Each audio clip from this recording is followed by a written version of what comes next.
he's so angry. He might just start to get to the bottom of that because that's his past. Now, one can communicate with these non-physical beings just as you can communicate with a kid in the street. If you can get them to talk to you, they've got problems. They're screwed up. They're angry, they're upset, they've had stuff done to them, you've got a cycle of abuse that happens just on a physical level, where you've got somebody who is abused by their parents then becomes the abuser of their own children. They pass it on. The reason why they pass it on is because they go into the identity of the winning game. They go into the identity of the winner in the game. It's like, I lost that game, so I got to adopt the winning strategy. What's the winning strategy? I become the abuser, then I win. They see it this way. This is how all these situations get perpetuated. And in the non-physical realm, it happens in exactly the same way.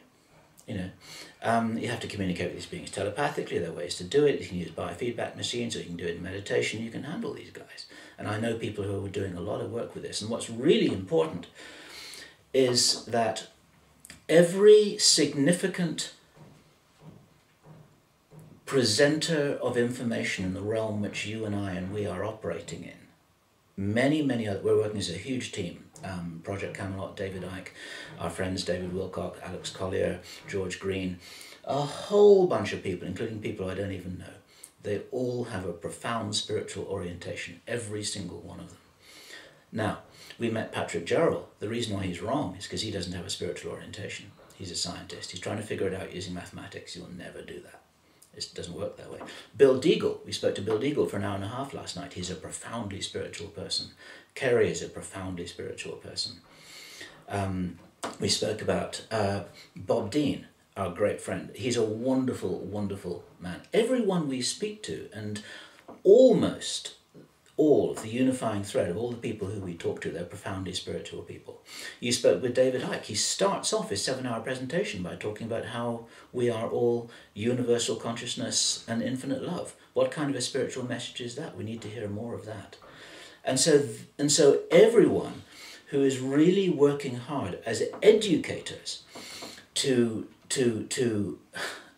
I don't know what words to use here, to wake people up, but to remind people of what they already know. You see, the word remind and remember, they're important words, because you can't be reminded of something that you don't already know. You can't recognize something that you don't already know. That's where the word comes from, to recognize it, to re-know it.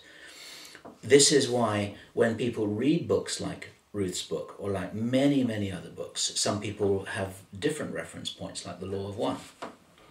They will read a page and then they go, now I understand. But it's not new information, it's old information that they're recalling. You see, we're not, in my personal opinion, we are not evolving, we're recovering. I think this is a profound misapprehension in much spiritual teaching, that we are somehow evolving from amoeba into some spiritual being. No. We were all gods. We started off as gods. We're all in a fallen state, you see. We're all godlike beings who've forgotten who we are. And so we're getting it back again. We're recovering. We're clawing ourselves back out of the mud hole, washing ourselves down, getting all the stuff off us, and remembering who we were. So it's a recovery process. It's not an evolution at all.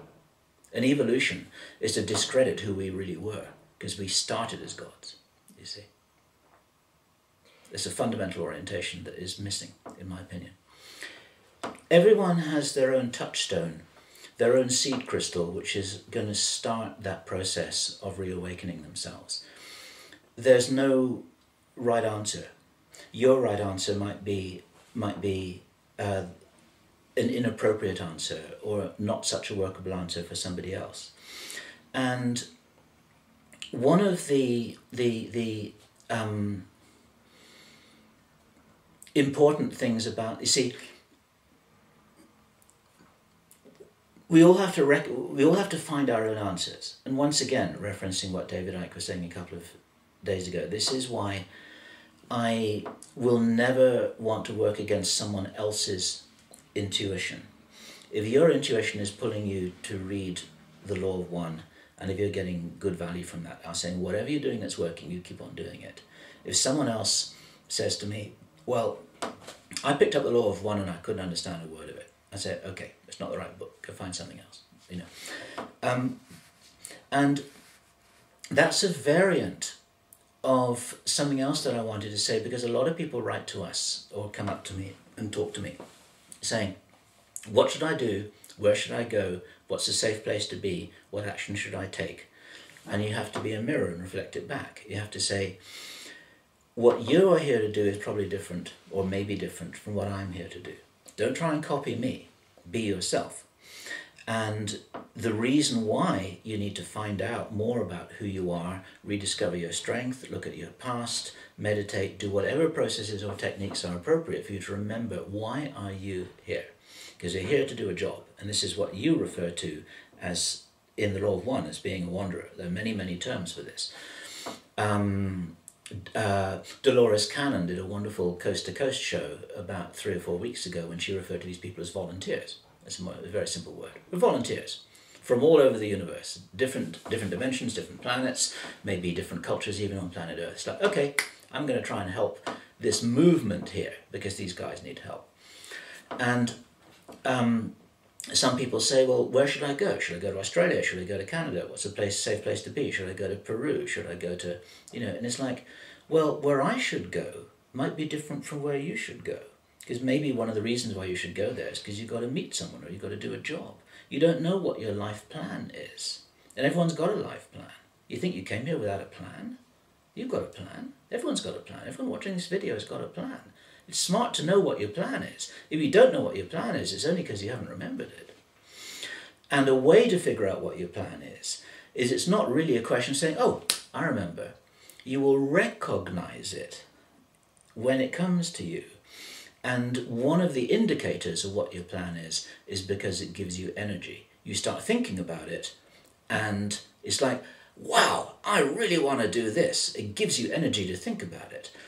And you see, work, the word work is a relatively modern word. And what it really means is something that you don't want to do. Animals don't work.